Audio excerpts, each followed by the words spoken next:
Hey, so I thought I would do a video and talk since I haven't in I guess a week or something. But anyway, I guess everybody can relate to the topic I'm about to talk about. So, having a family member or friend that constantly vents and is depressed and they won't do anything for themselves to fix it or whatever, and they just vent like all the time, just like constant. So just clingy attention. So my niece is, in her 20s, and she's an ENFP, and I'm an INTJ. And so for me, when someone is constantly venting or, telling me their problem, my immediate mind goes to, strategy. Let's problem solve this. Let's fix it. And I'll immediately come up with a game plan in my head. And for me personally, if I have an issue, I might vent about it like a couple times, or I'll keep it to myself. But I'll usually come up with multiple plans to fix it. So, for example, that shitty job I had didn't pay well, paid enough, but didn't pay well. I mean, how should I say this? I mean, I'm still middle class. It's not like my life changed by changing jobs, but it was a good move. So I didn't like my previous job because my boss sucked. And my work that I did, it was really tedious and hard. And I would have to read like 500 to 800 pages, like a lot of tedious, mind-numbing, like just stuff. And so in doing this, and being tedious and thorough, because I tend to be thorough, I can't do anything half-assed. It just isn't in my nature. So when I see people cutting corners, I wish I was that type of person. I can't do it. I actually don't wish I could do that. I don't respect anybody that does that. I feel like it's half-assed, and I can't do that. I can't do that. It's all the way or not at all. So I go full on. So, and that's with everything. So but yeah, I figured out that this certain thing was basically profiting and getting almost $1 million. And so when I exposed that place and those people, my boss took credit for it and used that to propose this thing, and it helped her to get a raise. And meanwhile, she repressed me and kept me down, and gave me low scores, and was going to ride me as her prize horse to continue to, make more money for herself. And I didn't like that. I didn't go for that. I didn't respect anything about her. She's one that cuts corners, and she is one that has had everything in her life done for her. So she has never had to be responsible and do anything for herself, ever. So those kind of people I feel sorry for, because the moment they don't have that, they fall apart. They're the ones that are usually like, oh my God, I'm going to kill myself. Whereas those of us that have had to depend on ourselves and don't have that, we don't fall apart as easily because we're more resilient, because we're like, well, why didn't you do this? Why are you even asking somebody else to do that for you? Why didn't you do it yourself? So that's my mindset. So with that, I said I'm going to blanket some jobs, whether they hire me or not. I am going to, if I see an opening, I'm going to, like, my game plan was I'm going to look for as many resources, even that shitty LinkedIn. I'm just going to go for it and go on websites. I'm going to go on business pages and look at their way of applying for jobs. I'm going to, use Indeed.com, another shitty work site. Like any site, even if I don't respect it and think it's shit, I did it. I was like, I'm getting the fuck out of this job. This lady is writing me, and she's going to work me to death and take glory and credit and get all this money off of it, and I'm gonna get jack shit. And meanwhile, she's gonna treat me like shit and keep me down mentally because she's a bitch. So I got myself out of that situation. I got a better job, and I'm happier. I like my job. My bosses are cool people. They're laid back. The training is you know, I'm really enjoying my job. It's second shift, so I work 6 p.m. to 2:30 a.m. and I like it, because usually people that are night owls are more chill. They're not so uptight, micromanagey, you know, with something up their ass, you know, which I can't stand. So, because life is too short, and I'm smart. I don't need somebody to micromanage me. I don't need anybody to like have that much control over me. It's just ridiculous. So, not to say like, if I was in a relationship and a guy was a little bit insecure, there's always that question, would you let them have access to your social media? Yeah. You know, and once he saw that I don't respond to, you know, direct messages, and if I do, it's usually geeky memes and stuff. I don't like send pictures. I don't flirt, you know. I mean, if it's flirting, it's like, if I'm with a guy, I don't flirt. If I'm not with a guy, I'm like, hey, Henry Cavill, sorry, I pronounced his name wrong. It's Cavill, like travel. I saw this thing that he posted online, or that Yahoo posted online with him. If I want to flirt with Henry Cavill that I'll never get, I'm going to flirt with him. Fuck off. If that makes you upset and jealous and insecure, so be it. Fuck off. You know? But if I'm with a guy, I would never do that. I would not, even a movie star that like is out of grasp, I would not, you know, I would not. So I'm too loyal, and plus, also, logically speaking, I don't have time, because usually that guy is dominating my time, and usually I attract the opposite of me. I usually attract extroverts, and extroverts like to talk a lot, and they dominate your time. So I wouldn't have time to flirt with another guy. But if he was insecure and wanted to see my social media, I would say, here's all of it.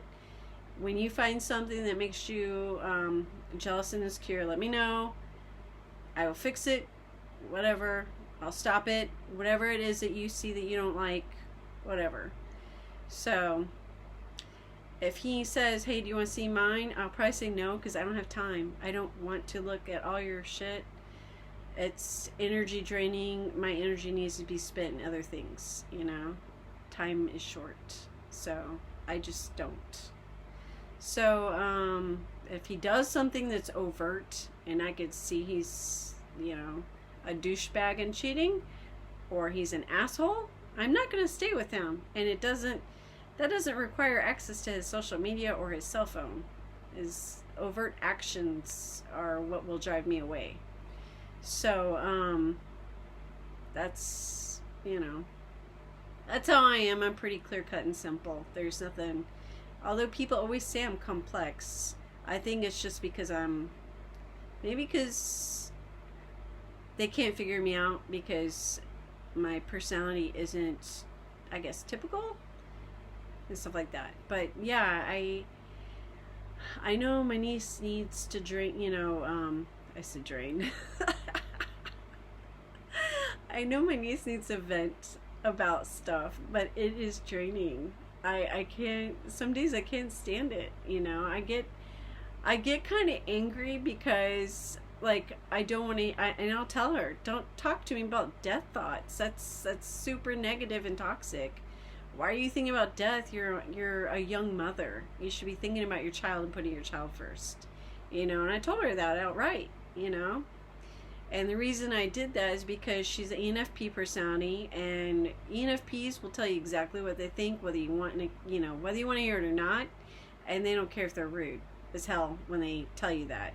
So I basically told her, you know, stop talking to me about death. I didn't tell her she was toxic, because that's mean, but I told her, you've got a child or baby, and you shouldn't be thinking about that you want to die. You know, that's ridiculous. it's not right, and it's momentarily, thinking in the moment. And so she asked me how I stay so positive and chill and calm, especially with the life I've had. She told me that I've been a vagabond my whole life. And I was like, okay, thanks. So seeing the ENFP, being blunt and not really caring about saying something so rude. So, but yeah, I don't know. I basically called her out though and told her stop talking about death, and try to tell her, because she asked me, you grew up in that that facility and stuff and foster care. How do you stay? I really think it's because I had my dad in my life for as long as I did. I think he instilled certain things that have helped me to be who I am, and plus experiences, and plus my stubbornness of I'm not gonna just lay down and put up with this. I am gonna put myself through college, take out loans and grants, pay them off as soon as I finish, which I did, working 3 jobs.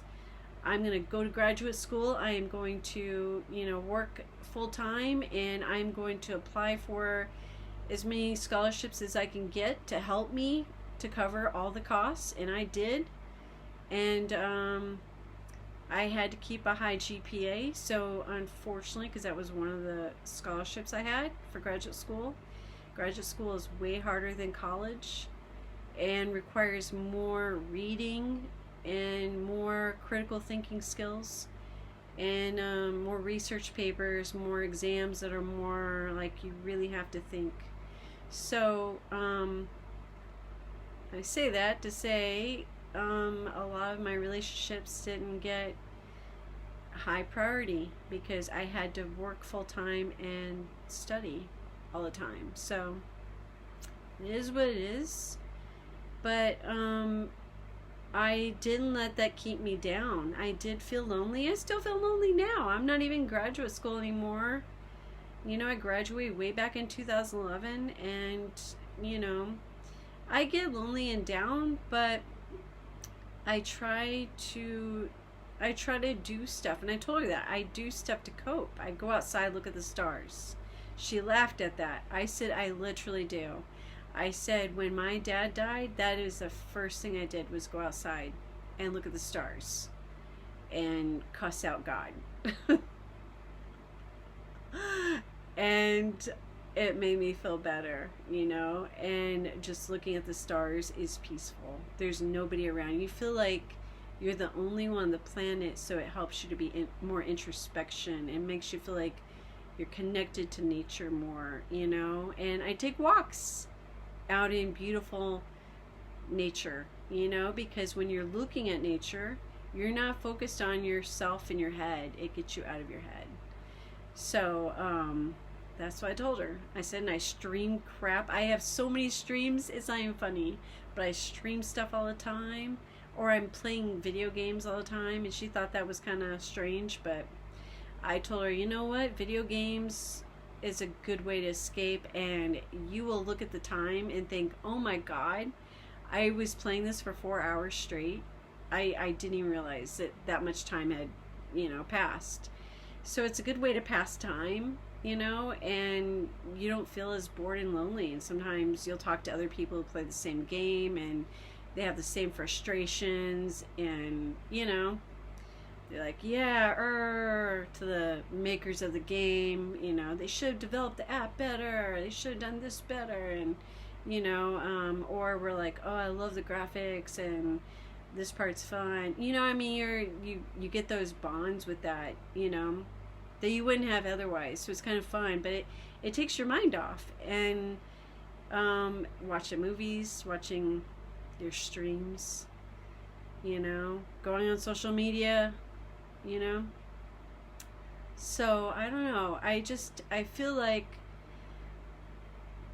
yeah, venting a little bit, but at some point the venting isn't going to help, because sometimes people don't know how to help you. And even if they do, if you don't accept the help or you don't accept the strategies and you just want to whine, what good is that? You know, I mean, like I said, I've had problems and I vent, but I always come up with a game plan to fix it, you know, and that's all you can do is think of a game plan and move forward. You can't like just stay, you know, in your, you know, you can't just stay stagnant and wait for the world around you to change, which the world is going to change, but you can't just stay stagnant. You know, whether you like it or not, things change and you've got to adapt and move on, you know? So that's all I got to say about that. I don't know if any of that makes sense. It might make sense to maybe one person, I don't know. But, yeah. And I got my hair done. So even though I did spend money on my video game again, I did get my hair done. So for a good solid month and a half, almost 2 months. No, maybe 2 or 3 months. I don't know how long it's been, but it was a good amount of time since I last got my hair done. And it's because I was stupid and blew money on video games.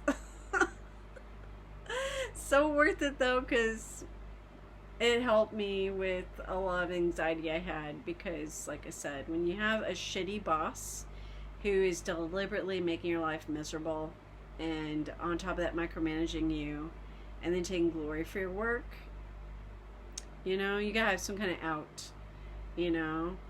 And my next check, I'm gonna be wise. Of course I have to be an adult and spend it on bills, but I'm hoping to get like a stationary bike, because I can't like I want to walk around a lot, but there's so many people in my neighborhood that don't wear masks that I don't feel safe. And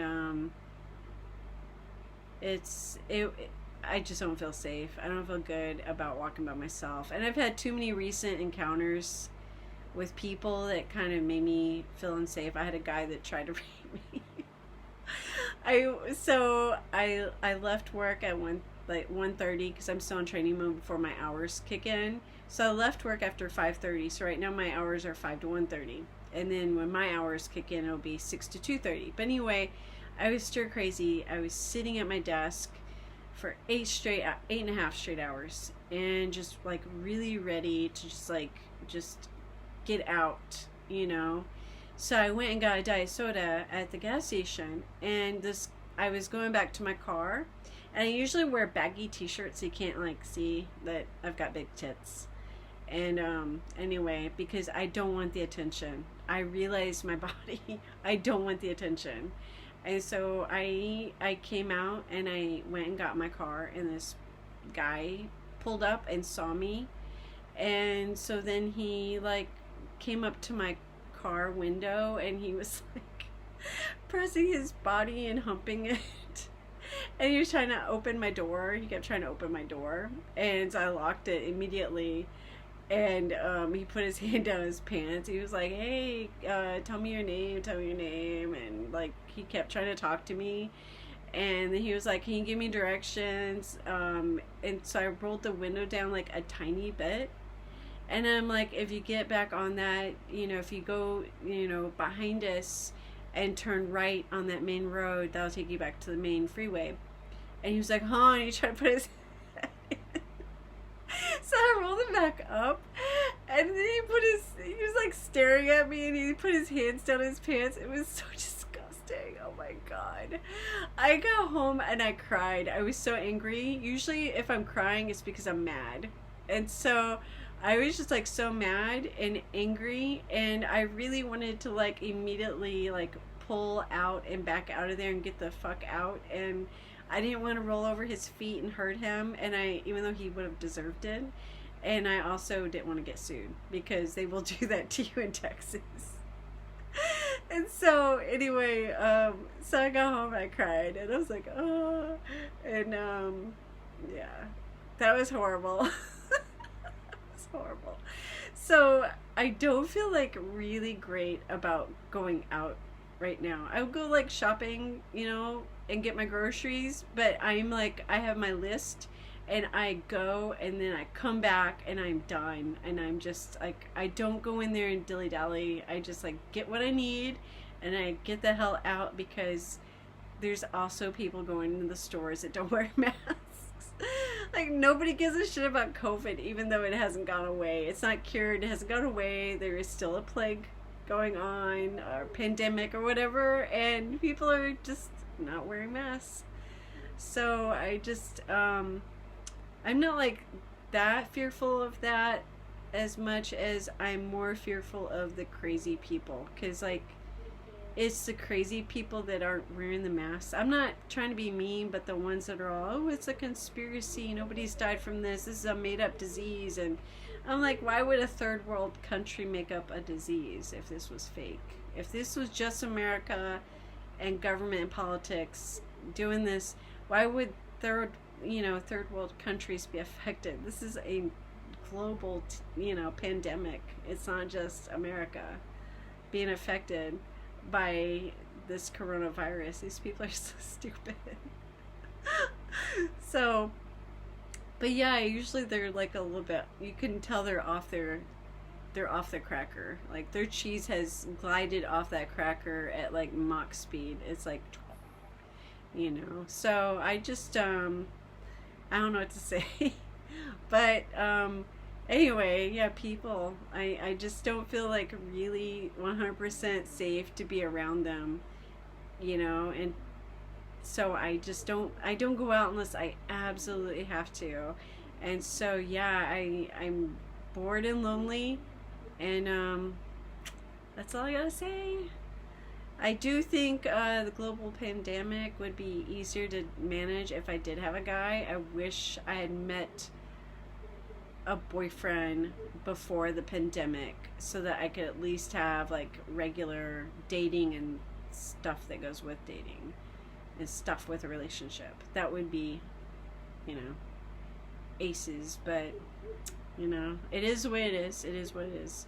So I'm sure a lot of people can relate. But anyway, thanks for watching me ramble. Appreciate it. Thank you, and peace out.